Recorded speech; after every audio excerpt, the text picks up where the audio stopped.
Izvolite, lijeva glasnogovornik. Evo te ima. Remzo, objasni ti šta je biftek. Vidite, to je sve tako kao molitva. Svako na svoj način to pravi, ali najbitnije je da lijepo raspravi. Nije svaka kuharica jednaka, domaćica i pospremačica i tako dalje. Kako se kome sviđa, nek proviđa. To je hrana što se tiče, sa tim se nije šalit. Šta je tatarski biftek?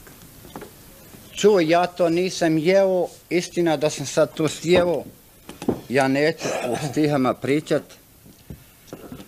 ali mogu reći, ipak, od tog se dobiva dobra memorija, treba narod da shvati ipak, da prvo se vratim na kukuruzni kruh, da je jeo bio bi zdraviji, pametniji, baš u Zagorju i u Bosni.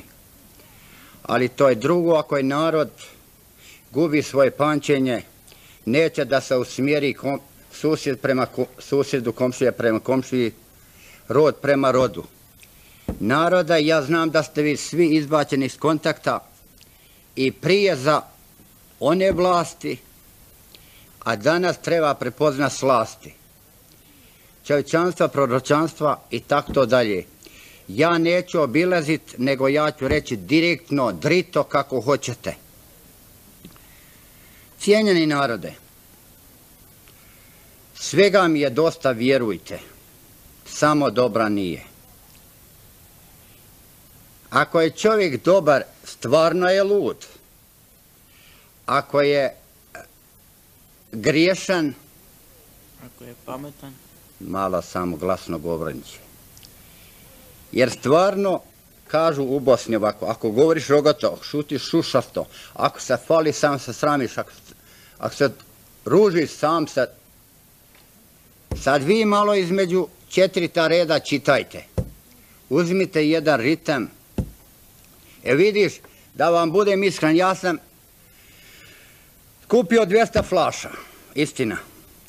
Sad, ja sam u tramvaju citirao poeziju i došao je džepar i najvjerovatnije izvukao mi, jer vidim nije bilo toga frajeri iza leđa, samo sam vidio da ovako žmigaju.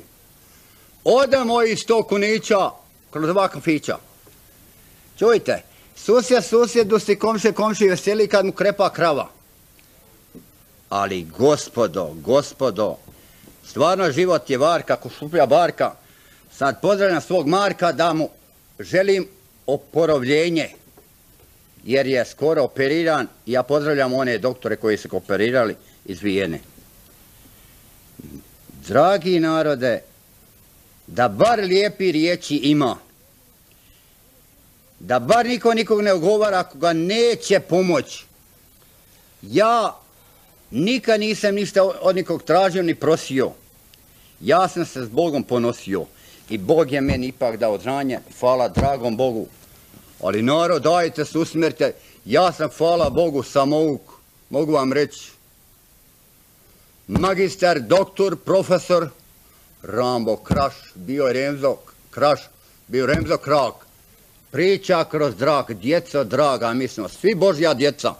Nemojte se sa životima šalit, pa da sam jeo rižu, nemam ni hižu, ni stan, pišem svoje derivate, dajte mi brate kvadrate.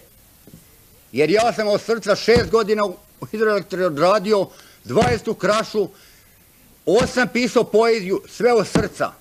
Sad pozdravljam svoga Darka, koji su mi trebali naći posao, vjerujte da mi je se mobitel blokirao, ne daj Bože da je mozak. Pozdravljam sad svog Rambosa